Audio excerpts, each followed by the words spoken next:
Pues bueno, pues ya he puesto en el chat que por favor me vayan formulando las preguntas. Ya hay algunas preguntas formuladas. Mientras la gente se sigue animando, luego les iré dando paso una a una, pero para iniciar me gustaría empezar con un tema que ya ha anunciado Florence, que es lo que se refiere a las denominaciones de origen e indicaciones geográficas sobre productos que no son agroalimentarios. Entonces, sé que este es un tema que está ya puesto encima de la mesa, que expertos y administraciones de la Unión Europea ya se han propuesto empezar a trabajar a corto o medio plazo. Y bueno, pues la verdad es que hay fabricantes de determinados productos como los cuchillos de Albacete, como la cerámica de Talavera, pues que quieren que sus productos estén protegidos con una cobertura o una protección similar a la de las denominaciones de origen e indicaciones geográficas. Este reconocimiento, la verdad es que sería un elemento dinamizador para este sector. Según un reciente estudio de la WIPO, este sector afecta a más de 4 millones de trabajos en el ámbito de la Unión Europea y sí que es cierto que en otros, que quizá en otros continentes, en otros países como los latinoamericanos, es ya pues muy tradicional el reconocer estas denominaciones de origen e indicaciones geográficas, pero la Unión Europea se resiste, aunque ya hay países, por ejemplo, con determinados productos como los encajes de Bruselas, el cristal de Murano, Francia con la porcelana de Limoges, que lo ha reconocido como indicación geográfica, ya se están moviendo en este terreno. ¿Qué opináis vosotras sobre este reconocimiento? Bien, pues efectivamente la Unión Europea es reacia a ampliar el sistema a otro tipo de productos y, bueno, pues en principio, como tú bien estás diciendo, hay países de la Unión Europea que ya tienen regulado un sistema de indicaciones geográficas, puesto que no hay una legislación armonizada en este sentido a nivel comunitario, pues sí que tienen una regulación nacional de este tipo de figuras de calidad para productos no agrícolas. Pero en España, pues efectivamente no se ha trabajado sobre esto. Entonces, en principio, sabemos que es un debate que se está llevando a cabo en el seno de la Comisión Europea, pero no obstante no sería en ningún caso competencia de la Dirección General de Agricultura y Desarrollo Rural, que es a la que nosotros pertenecemos, y, por supuesto, de nuestro grupo de la unidad de la comisión al que nosotros pertenecemos, que forma parte de esa dirección general. Con lo cual, bueno, pues entiendo que sería, no lo sé si el Ministerio de Comercio o quién, el que lideraría esa cuestión, porque sale fuera del ámbito de nuestra competencia. Eso es lo que puedo decir en principio. En cuanto al interés que tiene España en el registro de indicaciones geográficas ya de los productos que tenemos reconocidos en el Acta de Ginebra, pues hasta ahora hay 106 solicitudes de figuras de calidad que están interesadas en registrarse en la Oficina Mundial. Entonces, bueno, pues como creemos, por lo que se nos ha informado, que la Comisión en principio quiere empezar con una lista corta de unas 100 indicaciones geográficas, pues en principio creemos que, bueno, pues nos restringirán esa lista y habrá que hacer una selección de aquellas que bueno, pues que han mostrado interés en esto, pero sí que hay un interés importante en registrarse en la Oficina Mundial por parte de las indicaciones geográficas españolas. Claro, claro. Bueno, pues muchas gracias, Mónica. Voy a empezar a dar paso a algunos participantes que han ido... Sí, Pilar, por favor, perdona. ¿Puedo decir algo sobre...? Sí, por supuesto. Es que te ha dejado de enfocar la cámara y te he dejado de ver. No, solamente no quiero más que añadir que, por supuesto, a mí como en mi plano investigador me parece que sería un elemento fundamental para además países como es España, que tiene tantísima tradición, porque aquí lo que estamos, al final lo que protegemos es la tradición, los métodos que se han mantenido durante tanto tiempo y que hacen que un producto sea diferente, aunque sea no agrícola.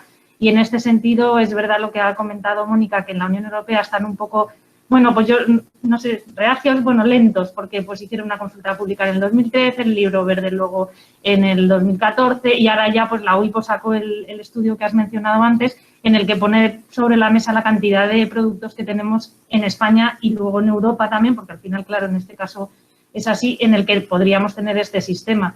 Y muchos países, como has mencionado, lo tienen y eso todavía ahora mismo es una competencia que es nacional solo, en el sentido de que luego si lo coge Bruselas tiene que decidir también cómo lo va a hacer. La verdad es que, claro, si lo haces igual que lo que tenemos ahora sería competencia exclusiva, pero bueno, tampoco está puesto en ningún sitio. Pero, en fin, sí que por ahora lo que lo tienen como está en cada uno de los países.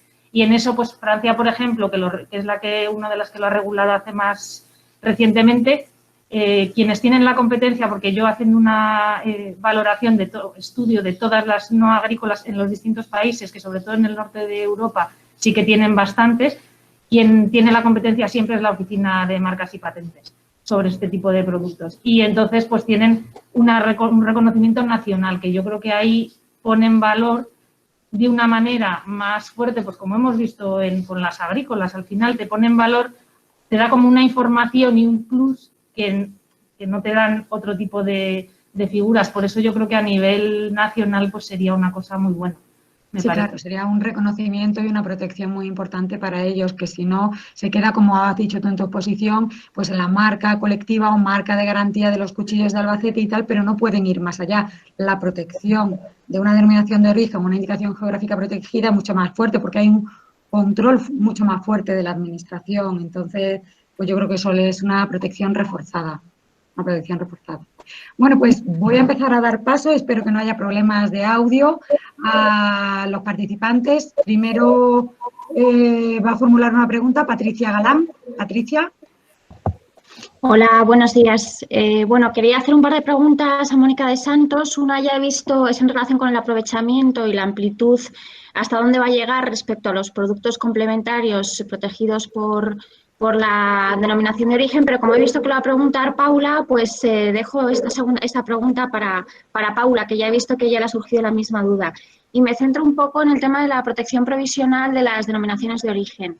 Se entiende que la protección empieza desde el momento de la solicitud. Sin embargo, nuestra ley de marcas dice que dicha protección será a condición de que finalmente dichas solicitudes sean registradas. Con lo cual, desde el punto de vista del Ministerio, ¿cómo veis la aplicación de este periodo entre lo que es la fecha de solicitud de la denominación de origen y la fecha en la que finalmente queda registrada? Porque, ¿qué se quedaría con esas solicitudes intermedias si llegara el caso de que finalmente la solicitud de denominación de origen fuera denegada? Pues entiendo que en este caso sí se podría registrar sin hacer,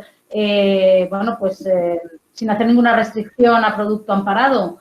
Yo creo que la Oficina Europea juraría que lo mantiene suspenso hasta que se registra, no lo sé, o ahí no lo sé, esto estoy hablando por hablar porque no lo sé exactamente, pero efectivamente vamos a ver cómo el periodo que computa para la solicitud de registro de nuevas marcas es a partir de que la solicitud de registro se remite a la Comisión Europea. Claro, ahí hay un periodo bastante importante de tiempo porque hemos dicho que son 6 meses de evaluación por parte de la Comisión, el examen técnico, pero para un primer examen técnico que hace la Comisión. Pero normalmente en ese proceso la Comisión suele remitir varios complementos de información en el que solicita más documentación o solicita modificaciones o pide aclaraciones de lo que es el expediente hasta que verdaderamente, pues el expediente le parece que está correcto para publicarse en el diario oficial. Y eso suele suponer al final un plazo, pues, de 1 año, una cosa así, hasta que, desde que eso, en casos en los que se da bien, desde que se remite a la Comisión Europea hasta que finalmente se registra. Con lo cual, claro, ese es el periodo en el que, computa a nivel de protección de marcas para una nueva solicitud de registro, pero que si finalmente, efectivamente, la Comisión lo rechazara, pues esa marca, entiendo que, no sé si se podría hacer una revisión de la marca, sería lo lógico, haberla concedido inicialmente para producto amparado y si finalmente luego no se registra, yo no sé cómo, no sé cuál es vuestro procedimiento, pero efectivamente si no se registrara, esa marca no tendría que restringirse a ninguna a ser producto amparado por ninguna denominación, porque esa denominación no va a existir. Gracias, Mónica. Bueno, entiendo que sí, que tendremos que jugar con la suspensión del expediente hasta ver si finalmente queda registrada o no. Y bueno, esa era un poco la duda al respecto. Muchísimas gracias y quiero felicitaros a los dos porque han sido unas presentaciones magníficas y nos han aclarado muchísimos puntos. Gracias. Gracias. Muchas gracias, Patricia. Pues también quería formular una pregunta. Paula García. Paula, tienes la palabra. Gracias. Hola, buenos días. Yo también quería felicitaros por vuestras presentaciones, han sido muy interesantes. Y la pregunta que me había surgido era en relación con los productos que se consideran comparables, ¿no? Para determinar el alcance de la protección. ¿Cómo se evalúa qué productos resultan comparables? Y quizás por la evolución en algunos casos del mercado me imagino que esos productos comparables se pueden ampliar o reducir. ¿Existe una reevaluación de estos productos para determinar el alcance de la protección? Muchas gracias.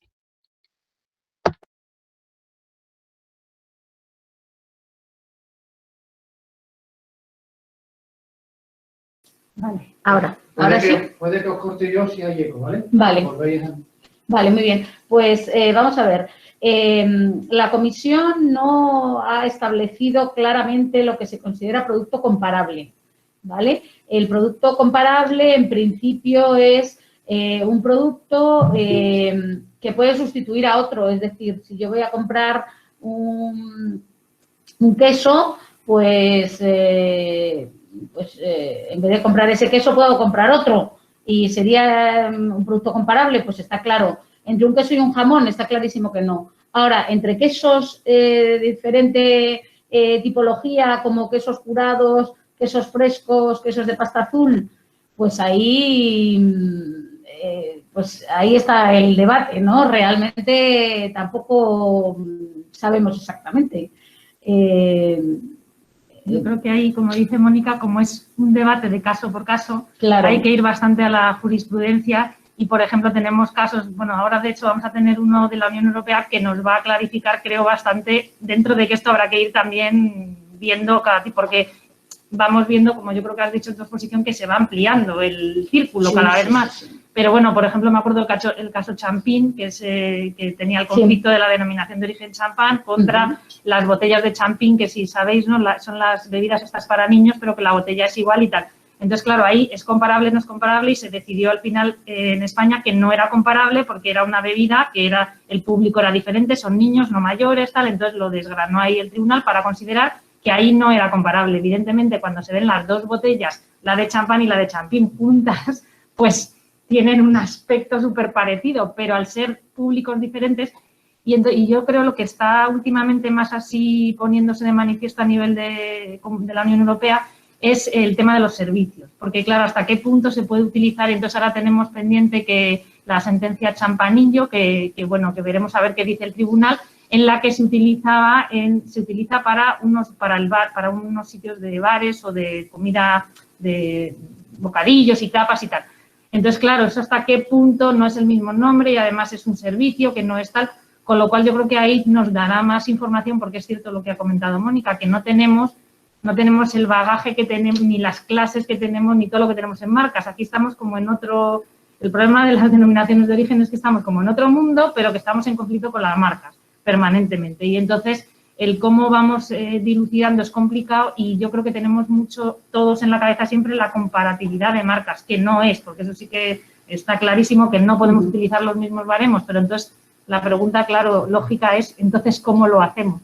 Y ahí, al no tener en la normativa claramente establecido, pues tenemos que ir a caso por caso, ver si cumple los mismos para los mismos consumidores, si se utiliza en el mismo para las mismas necesidades, si uno sustituye a otro, bueno, un poco lo que ha explicado Mónica. Sí, de todas maneras, nosotros, por ejemplo, os hemos comentado que hacemos observaciones a marcas. Entonces, nosotros tenemos un servicio contratado que nos remite las solicitudes de registro que contienen nombres protegidos. Y en ese sentido, pues nosotros tenemos puesto, como os he comentado en en la presentación, tenemos puesto siempre la clase de producto, que eso, bueno, pues es así. Entonces, bueno, pues evaluamos evidentemente que el producto y lo restringimos exclusivamente a producto que sea, pues, por ejemplo, en el caso que decíamos de una marca de guijuelo, pues a jamones y paletas, que es lo que está amparado. Y eso entendemos que es el producto comparable. El otro producto es el que se aprovecha de la reputación, porque son productos derivados del cerdo, bueno, pues productos relacionados con eso, ¿no? Y luego, en cuanto a servicios, nosotros, pues, por ejemplo, para las nuestras, para las superautonómicas, también tenemos en ese servicio de vigilancia de marcas, pues tenemos también incluidas esas clases que os he comentado de 35, 42 y 43.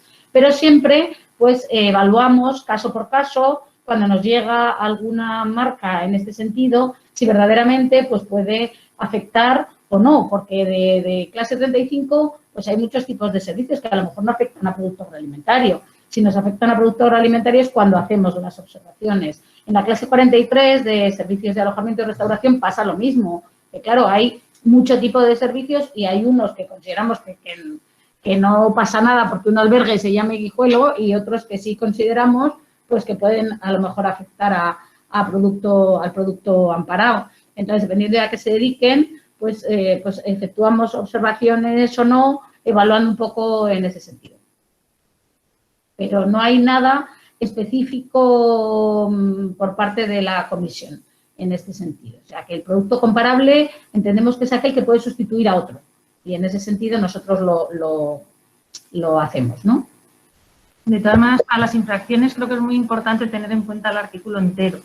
Es decir, porque a veces, en función de lo que sea, podemos ir o por producto comparable o por aprovechamiento, vocación. Quiere decir que como tenemos tantas, que también a veces hay, o sea, que yo creo que hay que tener en cuenta la protección global, claro, porque al final puede ser que por comparable no vaya, pero en cambio sí vaya por vocación, por ejemplo. Entonces, sí. O sea, en principio, el comparable sería el que tiene la misma naturaleza, como el ejemplo que tú has puesto en tu presentación de jamón y jamón, pero no sería el jamón con el lomo o el chorizo, aunque fuera de cerdo ibérico, eso no sería producto comparable. No, sería producto que se aprovecha de la reputación. Relacionado, como has dicho tú, ¿no? Eso es. Vale. Es fenomenal. Pues ahora voy a dar paso a Lucía Cortiñas, que también quiere plantear una pregunta. Lucía, por favor. Vale, hola, buenos días. Bueno, muchas gracias por las presentaciones. A mí me han gustado mucho porque es un tema que tiende o sea, puede ser enredoso, ¿no? Que cueste entenderlo y me parece que ha estado todo súper esquemático. Mi pregunta es para Pilar, pero bueno, se aceptan otras aportaciones.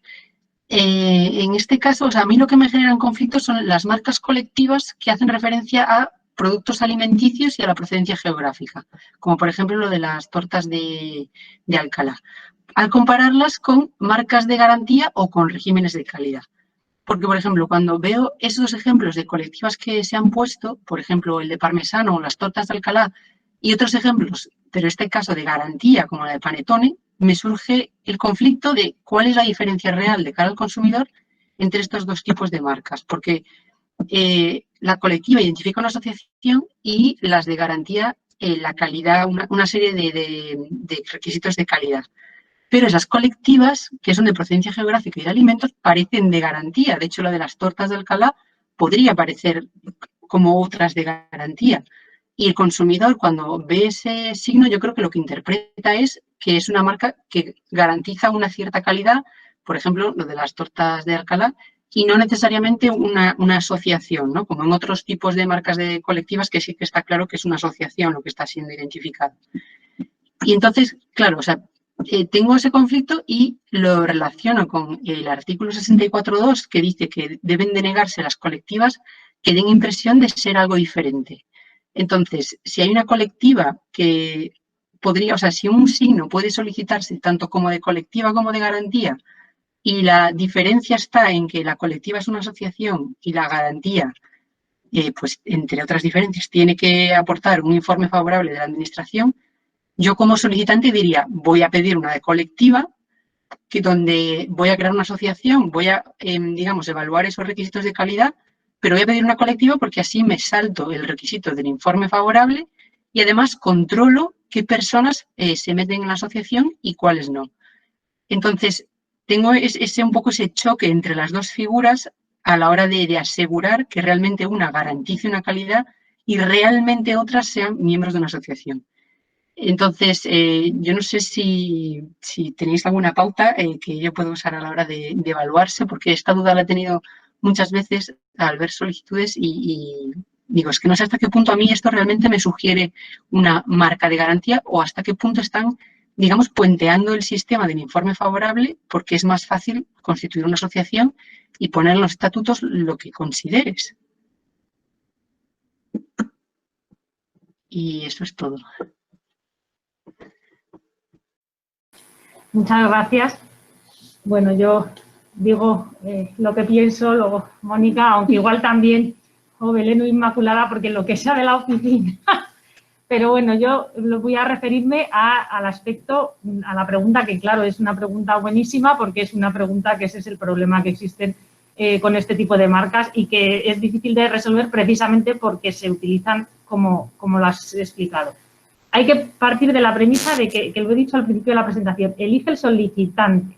Entonces, eso también puede pasar que entonces luego haya confusiones en el mercado, pero porque es que el que elige es el solicitante. Entonces, el solicitante es el que decide en función de lo que sabe, le aconseja, no quiere, por otros motivos, como bien has comentado, el tipo de marca que quiere. Entonces, bueno, primera cosa importante, que ya lo he dicho antes, pero hay que tenerlo en cuenta. Cuando es en la UIPO, no elige solo por eso. Cuando es en la UIPO se van a una colectiva de oficio, porque no pueden ser de certificación. Y eso puede ayudar a esta confusión que estás mencionando, pero porque es que en la UIPO lo han hecho con la finalidad de que nos vayamos a las denominaciones de origen, lo cual avala todavía aún más que se establezca un sistema de la Unión Europea para las no agrícolas, porque si no, nos hemos dejado a unos un poco ahí sin nada en algunos países, en otros no, pero en algunos como en España, que no tenemos las denominaciones no agrícolas en España y tampoco en la Unión Europea y tampoco pueden ser marcas de certificación, como que no tienen nada para esa finalidad, ¿vale? Entonces, esa cosa importante de usar la marca para la finalidad que tiene, que como muy bien has dicho, además esto puede tener un problema muy serio y es que puedes perder la marca. Porque es que ha habido sentencias últimamente bastante importantes en las que se ha dicho que si tú utilizas una marca, como lo que has dicho, por ejemplo, una que es colectiva, la usas para certificar, la pierdes porque no la estás usando. Porque la tienes que usar para certificar, no la puedes usar para otra cosa. Y entonces puedes acabar perdiéndola. Y eso ha pasado a nivel de la Unión Europea y alguna sentencia muy importante en ese sentido. Por tanto, esto de la función, que parece así como más teórico y tal, es esencial porque el uso, que claro, no me he detenido antes en el uso lo tengo que hacer correspondiente a la función de la marca. Entonces, ¿qué es lo que sucede? ¿Por qué tenemos esta confusión? Lo primero, por lo que digo, porque elige el solicitante. Lo segundo, en los ejemplos de la UIPO, es que en la UIPO no puede ser de otra manera si son geográficas, con lo cual no tenemos la posibilidad de hacer marcas de certificación geográfica. Y a nivel español, que sí que hemos tenido y tenemos de siempre, es verdad que puede pasar eso. En este sentido, es cierto que la UIPO en las guidelines, ¿no?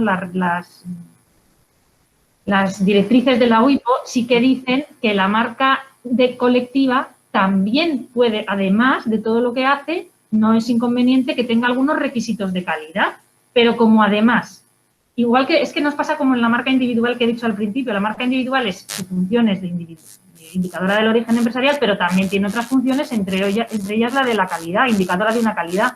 No es incompatible que la tenga, pero tiene que tener la primera primero.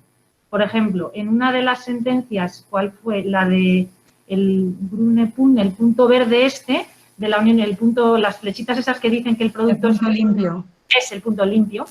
Estuvieron a punto de perderla, pero no la han perdido porque lo que hacen es, o sea, lo que se intentó anular esta marca porque no cumplía precisamente por lo que acabas de decir, porque no me está dando información cuando yo veo el punto verde sobre que todos están adheridos. Bueno, al final sí que consiguieron demostrar que sí que daba esa información. Pero lo importante precisamente para responder a tu pregunta es, si yo tengo una marca colectiva, tengo que dar esa información de que todas las personas están dentro de la asociación. Que además de otra información suplementaria, se puede, no es inconveniente, pero lo que no puedo es no tener mi primera función, que es lo que le pasó, por ejemplo, al aceite de semillas que he mencionado, que como no cumplía la función, ahí era una marca individual, si no cumple la función de marca individual, no puede ser. Y entonces por eso se hizo colectiva para dar la función de que todos están dentro de la asociación. Pero es cierto que esa confusión existe porque se registran marcas que a lo mejor para un consumidor serían más de garantía, pero se han registrado como marcas colectivas. Yo no creo que sea, yo no pienso siempre en que haya un ánimo de defraudar ni de nada. Yo lo que pienso es que se elige en función de lo que tenemos en cada momento, pues los productos, qué es lo que queremos hacer. Otra cosa es luego cómo lo percibe el consumidor, es que eso es otra cosa completamente diferente. Pero en ese sentido, sí, Mónica. Sí. No, sí. No. A ver, el tema es, yo ahí tengo una duda y es, la marca colectiva, que la puede pedir una entidad de derecho público, ¿no? Sí. Es decir, que la puede pedir una diputación, Sí. Vale. Esa marca colectiva, entiendo que o sea, yo ahí no entiendo porque una marca colectiva se supone que la pide los propios productores que comercializan producto, ¿no? Pero una diputación no comercializa ningún producto. ¿Cómo puede pedir una marca colectiva Pues que sí. se llame Sabor a Málaga y se conceda? Es decir, yo esto no lo entiendo, porque esos señores no están produciendo producto. Esos señores deberían ir por una marca de garantía, porque lo que están haciendo es garantizar que ese producto es de Málaga y además si tiene una serie de características de calidad. Pero no es un señor que esté comercializando directamente. A lo mejor yo lo entiendo mal, pero esta disquisición yo es algo que no entiendo. Que la marca colectiva la pida una entidad de derecho público que no está utilizando la marca directamente, porque el uso es del productor que se acoge a esa marca. Es decir, en realidad tendría que ser como marca de garantía, ¿no? No sé. Mi opinión personal, por la función que se hace en ese caso que has dicho, tendría que ser una marca de garantía. ¿Por qué se hace? Primero, porque está permitido. Sí. O sea, si está permitido y no es obligatorio en las colectivas que no lo use el que o sea, puede usarlo o no usarlo, no es una obligación usarlo. Sí. No. De hecho, a veces en algunos tratados y tal se dice que las dos están pensadas para que las usen los terceros, que no es verdad, porque es que en las colectivas tenemos esta cosa de que la puede usar tanto el titular como los otros, da igual. Es en las de garantía donde tenemos la prohibición de que la use el titular, ahí sí, pero en la otra no, de manera que se permite.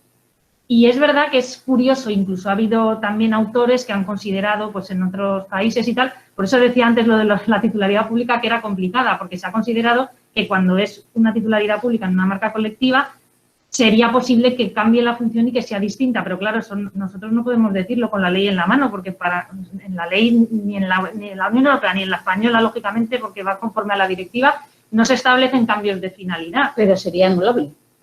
Si esa marca se demuestra que verdaderamente el uso no es el de una marca colectiva, sino de una marca de garantía, se podría anular. Sería objeto de anulación. De acuerdo con la jurisprudencia de la Unión Europea, sí. Vale. Pero vamos a ver, habría que ver cada caso concreto. Porque Vale. siempre y cuando también me sirva para lo otro, que es lo que ha pasado en muchísimas. Por ejemplo, en la de flor de algodón fue justo eso.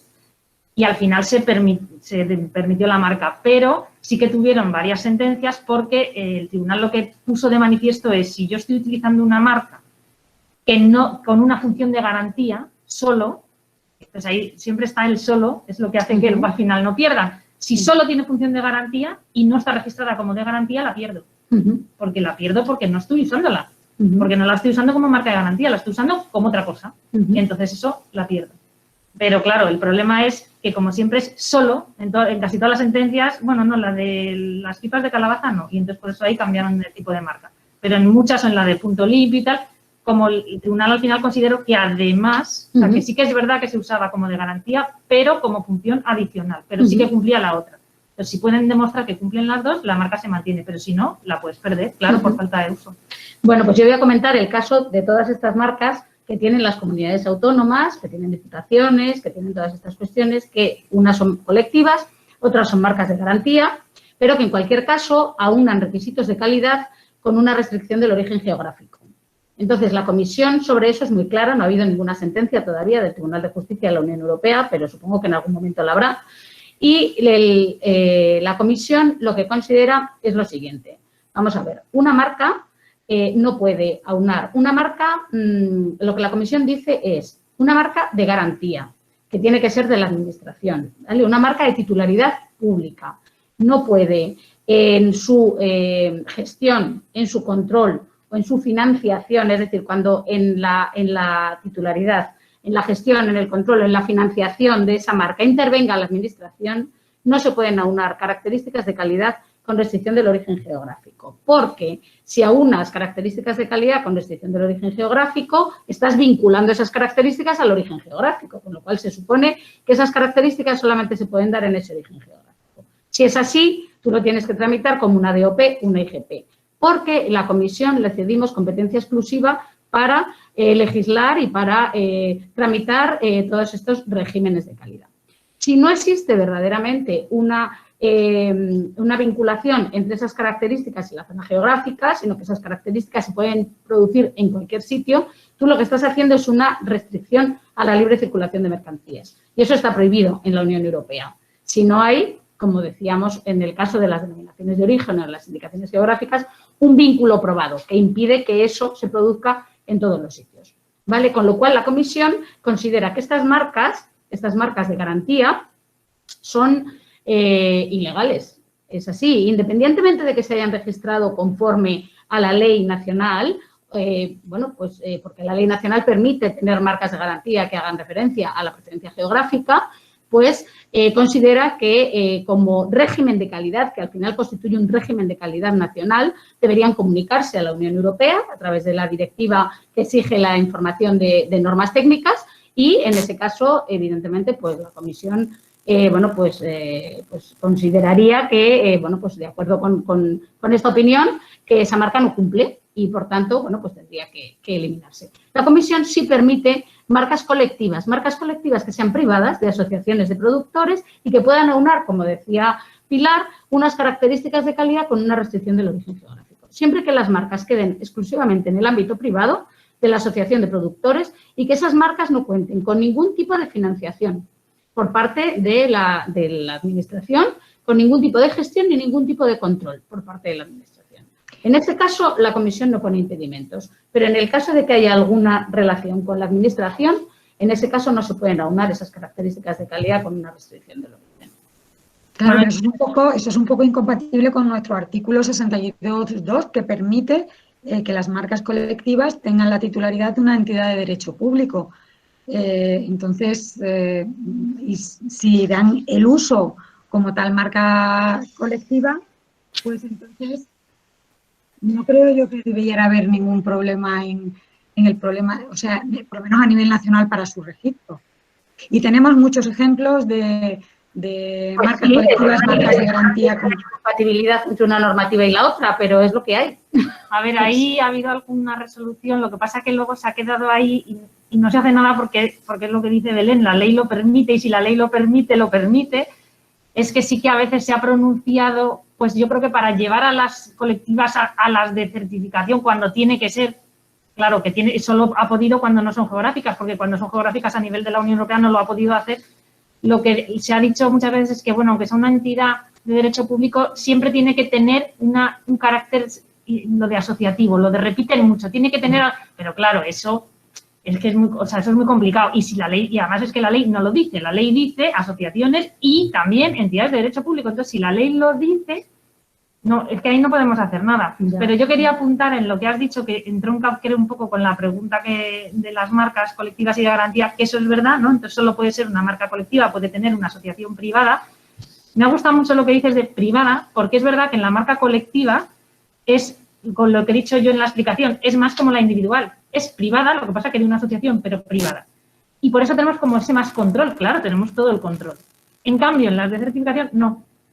Porque ahí no es que no sean privadas, son de un titular, por supuesto, que es su marca, pero no tiene el mismo control, porque tiene que permitir que cualquiera que, como en las denominaciones de origen, que cualquiera que cumpla esos requisitos la use, que es completamente, o sea, es el principio de puerta abierta que se llama, que yo creo que lo revierte un poco más a como interés público en relación con ese tipo de marcas que todavía va a mucho más, lógicamente, en las denominaciones de origen. Pero en las colectivas se produce este problema, aunque has dicho tú es verdad, que todo el mundo tiene que, o sea, que ahí lo controlo yo, si siempre que no incumpla lo que has mencionado, si yo tengo esa marca, aunque tenga el carácter geográfico y tal, yo puedo tener el poder sobre esa marca. Vale. Lo que pasa que ya hemos visto que en el ámbito de justo el término geográfico no puedo impedir, por lo mismo que aunque esto no es la libre circulación de mercancías, sí que es el derecho a la competencia, que todo viene del mismo sitio, que es el derecho a la competencia, no puedo prohibir que un tercero utilice ese nombre geográfico siempre y cuando sea conforme a las costumbres legales del comercio. Entonces, las costumbres legales del comercio pueden incluir que un tercero utilice mi marca tal y como la tengo registrada. Porque, claro, si en mi marca yo no pongo nada, ya, pero si no tiene nada eso, yo creo que entronca con la distintividad de las marcas. La marca tiene que ser distintiva. Pues ese es el tema. Porque lo que si no... Claro, lo que estábamos hablando esta mañana, es decir, tú tienes, como decías esta mañana, lo de las clochinas de las Valencia. clochinas valencianas, y lo que tú registras es un logotipo que tiene una indicación geográfica, que además hace referencia a la procedencia geográfica. Pero a ti te protege ese logotipo y, evidentemente, un tercero que no esté adherido a esa asociación, por mucho que sea de Valencia, no podrá utilizar ese símbolo, pero sí que podrá hacer una mención en el etiquetado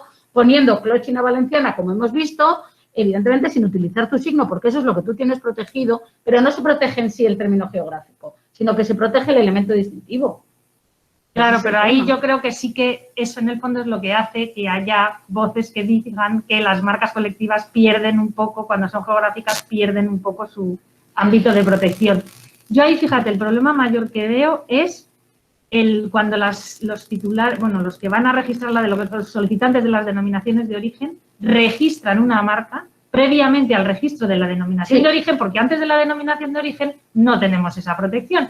Y ahí es donde veo el mayor problema, porque ahí no tienen una denominación de origen todavía. Con lo cual, ahí sí que, en ese plazo del que también se ha hablado, ahí sí que yo creo que pueden tener problemas, porque claro, esa protección superior de la denominación de origen no la tengo, y tengo la de la marca. Y eso también, por ejemplo, en muchos casos hay problemas en función de con qué derecho vayas, con cuál derecho te opongas y cuándo. Sobre todo, pues yo he visto varias sentencias a nivel de la Unión Europea, hay que elegir muy bien cuando me voy a oponer, en base a qué me opongo, porque como hay denominaciones de origen, consejos que tienen marcas, a veces, como vayas con el signo que no corresponde en el momento que no corresponde, pierdo el caso. Y eso sí que es un poco horrible, porque claro, es que tengo el derecho, pero no lo... Y como muy bien ha dicho Lucía, creo que ha sido, ¿no? Lucía. Como es un ámbito en el que se entrecruzan tantísimas normas, que no es muy sencillo muchas veces, porque tenemos que tener en cuenta tantas, ya solo tener en cuenta la colectiva y de garantía, que no son a lo que estamos habituados o normalmente la gente. Pero si luego, claro, lo tienes que tener en cuenta las denominaciones de origen, con sus 4 reglamentos, pues claro, y las leyes españolas y las autonómicas, la supraautonómica, pues muy sencillo no es. Pero sí que es verdad que es ese periodo momentáneo entre que se va a pedir una denominación hasta que se concede, ¿cuál es? La cebolla de la Mancha, por ejemplo, creo que está en ese periodo.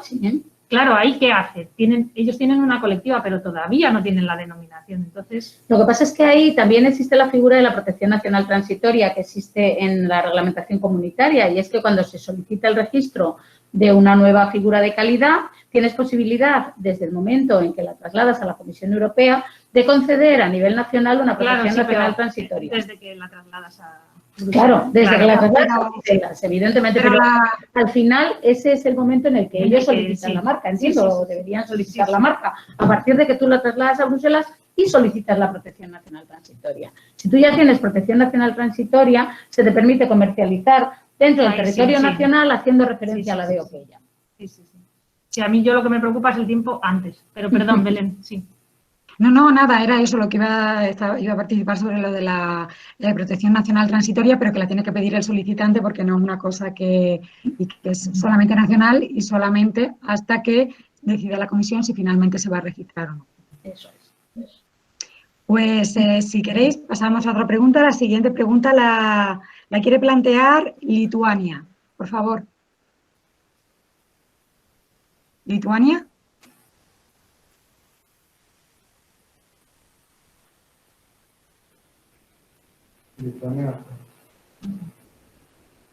Pues parece que Lituania ahora mismo no debe estar conectada. A ver, ha preguntado.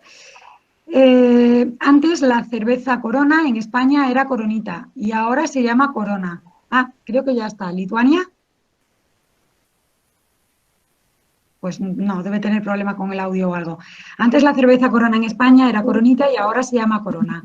¿Cuál fue el proceso para que ahora ya se llamen igual? Ay, hola, perdón, es que tenía desconfigurado el micrófono. Vale, gracias. Lo que lo configuré me desconecté y tal. Sí, bueno, la verdad es que el curso me parece súper interesante porque yo trabajo marcas, pero solamente a nivel consultas, ¿no? Y bueno, mi pregunta me llama la atención, tampoco no quiero acaparar mucho tiempo, porque me llama la atención que Corona, la cerveza mexicana, en España se llamaba Coronita. Entonces, y ahora ya otra vez ya se llama Corona también en España. Si se puede, digamos, saber cuál es el proceso, porque ahora sí, cuál era la razón de que no se llamara Corona aquí, siendo el mismo producto, o eso no se ve como Bueno, marca. no sé, pero yo, quizá intervengo yo, no sé si esto tiene algo que ver con el tema de las denominaciones de origen o indicaciones geográficas protegidas. Yo creo que no. Debe haber tenido algún conflicto a nivel nacional de marca y entonces ha debido, supongo, decidir cambiar el nombre de su cerveza, pero la verdad es que no te puedo informar de mucho más porque desconozco este caso y por qué se haya podido producir ese cambio de nombre.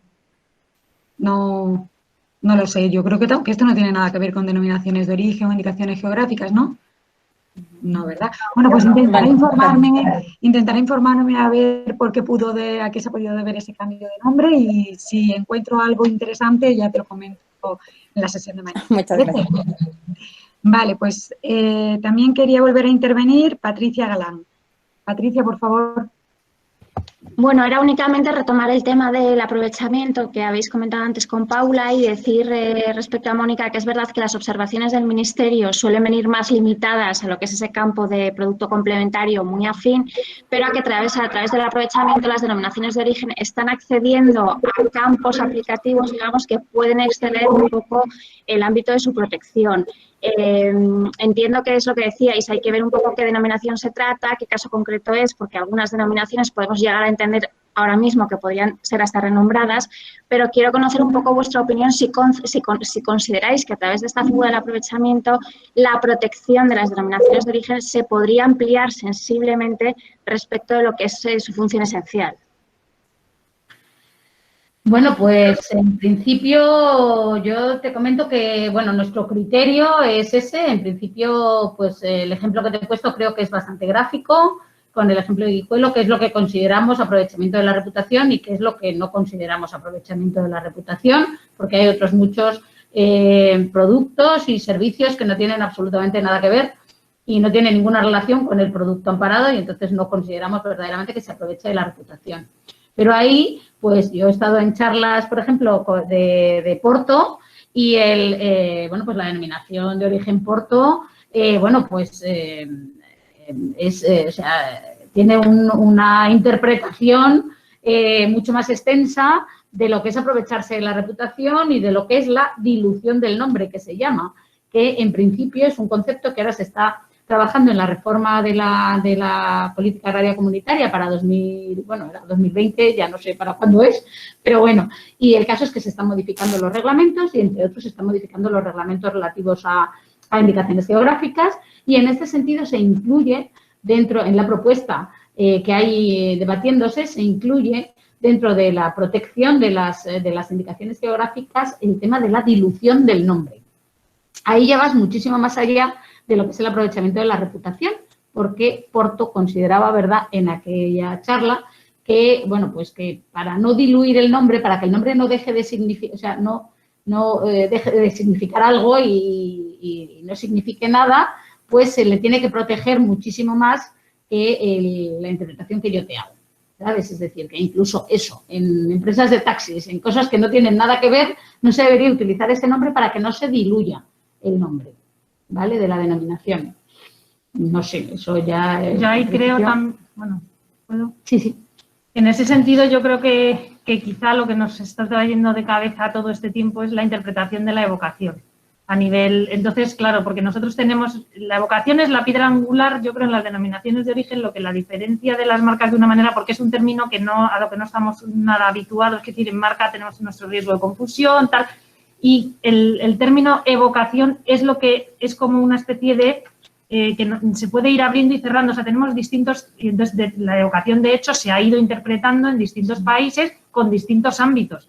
Entonces, claro, mientras la ley no se modifique y lo único que ponga es evocación, lo que tenemos que estar un poco es a la interpretación que se hace por los tribunales y luego por el Tribunal de Justicia del término evocación.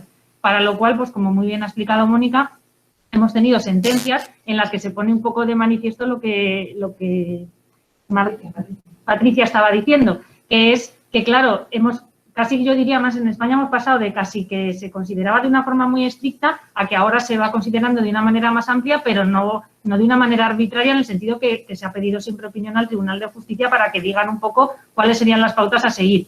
Y entonces yo en ese sentido, pues ahora tenemos alguna también más pendiente de evocación en el Tribunal de Justicia, que va a ser importante porque se trata de ver precisamente hasta dónde tenemos que llevar esa protección. Es decir, hasta esa evocación, ¿hasta dónde llega? ¿Tenemos algún límite?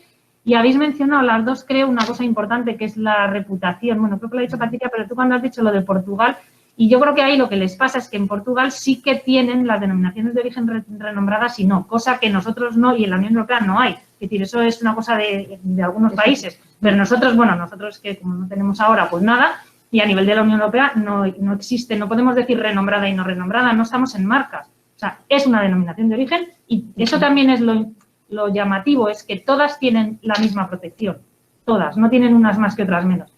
Lo que pasa que ahí, eso es una opinión más personal, yo creo que la evocación sí que hace que pueda llegar más o menos en función de lo conocida que sea. Creo que eso sí que le va a influir al juez, pero eso no está puesto en ningún lado. Es decir, aquí la evocación está para todas igual. Lo que pasa que, claro, a la hora de efectivamente valorarla, pues tendremos que ver hasta qué punto poner los molinos y no sé qué, me hace pensar en queso manchego siempre o no. Y eso es lo que yo creo y eso es algo totalmente, por ahora, jurisprudencial. O sea, hasta que no se modifique la ley, es jurisprudencial. Se valora caso por caso. De hecho, bueno, pues en la sentencia esta del queso manchego, que ha sido una sentencia muy interesante, la cuestión prejudicial, lo que la comisión venía a resolver es que efectivamente se puede hacer evocación con signos gráficos y que en ese caso no lo puede utilizar un operador que, como decíamos, produzca queso en la misma región, pero que no esté amparado por la figura de calidad. Pero, bueno, lo que dice también es que no solamente se tiene que tener en cuenta al consumidor a nivel europeo, sino también el consumidor español, que es donde mayor consumo hay de este tipo de producto, pero luego le deja al Tribunal Supremo el evaluar efectivamente si en este caso se produce esa evocación o no se produce esa evocación. ¿Qué pasa? Que el Tribunal Supremo, lo que dice en la sentencia es que verdaderamente son unos signos, los molinos de viento, el Quijote, Rocinante, son unos signos que están tan íntimamente ligados al manchego y a la Mancha, y en la denominación de origen queso manchego es una denominación tan importante y tan ligada al territorio de la Mancha que en este caso sí se produce una evocación. Nosotros, por ejemplo, tenemos una IGP que se llama Queso Los Bellos, que es un desfiladero muy bonito que hay entre Asturias y Castilla y León, por eso es supraautonómica, que se llama el Desfiladero de los Bellos y que, pues, efectivamente es una IGP pequeñita y no la conoce ni San Pedro. Pues, efectivamente, en ese caso, tú pones una foto del Desfiladero de los Bellos y estás haciendo una evocación al queso de los Bellos, pues, chica, no. ¿Por qué? Porque ni nadie conoce la IGP Queso Los Bellos. Bueno, pues 4 que los de allí sí, por supuesto, a nivel local, pero a nivel nacional, pues muchísimo menos. Y luego, bueno, pues la gente no asocia tampoco el Desfiladero de los Bellos porque se parece muchísimo al otro desfiladero de la Armida y al que hay al lado de... Entonces, claro, en ese caso, pues no se hubiera, estoy convencida de que no se hubiera sentenciado de la misma manera, ¿no? Bueno, eso en parte se dice también en la sentencia del Tribunal Supremo, ¿no? Que es que la Mancha tiene unas imágenes que son como específicas y típicas de esa zona geográfica y que puede haber otras zonas geográficas que no las tengan. Entonces, es eso. En este caso concreto se juntaba con que era una zona que está muy ligada con unas determinadas imágenes, con un determinado personaje que es Don Quijote, que siempre lleva detrás de la Mancha, entonces lleva una serie de imágenes asociadas en la mente del consumidor. Ese es el tema. Entonces, bueno. Luego hubo también una protección a nivel de la UIPO, hubo una protección en el caso del queso tetilla, hubo una protección de la marca tridimensional, es decir, la forma del queso. Y luego una sentencia en relación con una empresa que utilizaba esta forma de queso, por la que se dictaminó que existía evocación del queso de tetilla porque utilizaba la forma, ¿no? En esto, la DOP Queso Tetilla, cuando hizo la última modificación que hizo del pliego de condiciones, intentó meter la forma dentro de la protección de la reglamentación y le dijeron que de ninguna manera, que lo único que se protegía a nivel comunitario era el nombre, no se protegía nada más, porque independientemente de que este señor esté al lado de Galicia y pueda producirlo más o menos con intención o que a lo mejor incluso lo producía antes de que se registrara como denominación de origen tetilla, pues luego en toda la Unión Europea se pueden producir quesos con esa forma y evidentemente ahí se excede mucho. Pero hubo una sentencia Sí, la primera fue en Alicante, la segunda también en Alicante, la tercera del Supremo, y ahí también era como va todo aquí, ¿no? Se comercializaba como mamiella tres oscos, con lo cual tetilla, mamiella, también, o sea, también. Acompañaban otros elementos que también, pero vamos, sí que es verdad que esas de las primeras, ahora hay precisamente otra pendiente sobre eso, y esas de las más así importantes, yo creo que pone de manifiesto el tema de la protección del nombre. El problema es hasta qué punto, usando la forma, evocas. Porque, claro, y ahí en la sentencia de Manchego también se dice que a lo que hay que evocar es al nombre, no a la zona geográfica ni a otra cosa, que eso a veces lo perdemos todos al hacer el análisis, porque es que es lo que pasa, o sea, te pierdes. Pero la evocación, para que esté prohibida, es del nombre, no de la zona geográfica. Con lo cual, pero bueno. Pues si queréis, para terminar, os hago la última pregunta que han planteado en el chat. La leo yo porque a Lourdes Portela no le funciona el micrófono y me dice, bueno, que mil gracias por vuestras interesantes ponencias. Planteo la cuestión de la IGP o DO, no me acuerdo, Mediterráneo, para vinos, solo para vinos franceses. ¿Qué pasa con todos los vinos europeos que se producen en zonas mediterráneas? ¿Ya no pueden indicar su procedencia mediterránea? ¿No hay a veces un abuso que elimina del mercado a la competencia?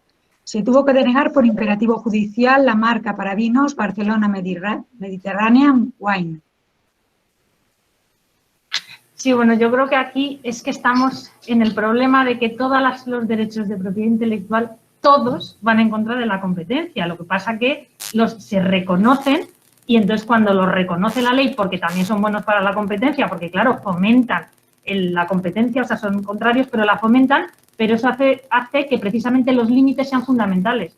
Por eso es cierto que a nivel, por ejemplo, del reconocimiento de las denominaciones de origen, lo que decía Mónica, es esa exigencia y ese examen y todo eso para su reconocimiento es precisamente por ese motivo, porque lo que no puedes estar haciendo es tener unos derechos con una protección tan amplia y con unas características tan particulares, así como, no sé, tan rápido como otras cosas, ¿no? Es que es algo que tiene un interés que no solo privado en su funcionamiento, con lo cual tenemos que tener en cuenta otras cosas. Cuando uno se carga una denominación de origen no es lo mismo que una marca. Es decir, estamos ante una figura que es diferente. Y por eso, en ese sentido, sí que comparto en lo que comenta de que, lógicamente, tenemos que tener mucho cuidado con la concesión, más con las denominaciones de origen que con las marcas, que es otro ámbito completamente distinto, que tiene sus propias reglas y que se encarga precisamente la ley con los aspectos que hemos visto de cuando, por ejemplo, si es geográfica no puedes impedir que la use otro, tal, de proteger esa competencia. Pero vamos, sí que en ese sentido yo creo que es fundamental que se respeten los límites. Y cuando hay ámbitos en los que el límite no está claro, y en la evocación yo creo que estamos ahora precisamente con muchas sentencias definiéndolo, pues sí que puede pasar que se esté limitando, si se extralimita, pues se está haciendo un límite a la competencia.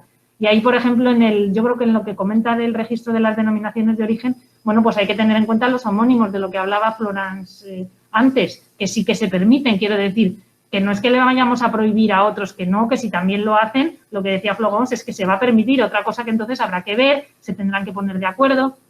Eso es lo que ocasiona, por ejemplo, lo del Alumi, ese es el problema que tienen, que son varios países. Entonces, cuando son varios países, hay que ponerse de acuerdo, porque si no, es que pues puede haber una infracción del derecho a la competencia muy importante.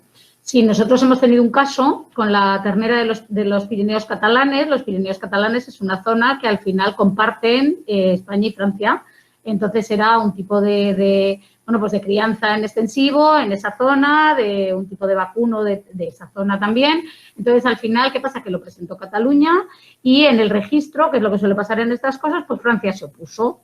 Porque efectivamente, bueno, pues hacía referencia también a una zona geográfica que coincidía con la suya y bueno, pues al final se llegó a un acuerdo para hacerla transfronteriza y de hecho es la de las pocas transfronterizas que hay en la Unión Europea, una de ellas es esta. Y es por eso, porque verdaderamente tenían un nombre compartido y al final la solución que se buscó es ampliarla y hacerla transfronteriza. Pues bueno, ya no hay más preguntas. De verdad, agradeceros infinito vuestras ponencias, todo lo que habéis compartido con nosotros, vuestros conocimientos, porque es que son temas que son muy de nuestro día a día, que nos plantean dudas, que como veis genera mucha discusión, mucho debate y os agradezco infinito de verdad vuestra presencia en Sevilla con el esfuerzo que en la actualidad eso supone. Y nada, muchísimas gracias y mañana tendremos otra jornada que es más destinada al mundo de la empresa, de la publicidad y de la internacionalización de las marcas. Así que nos vemos mañana a las 9:30. Muchas gracias a todos. Muchas gracias. Muchas gracias.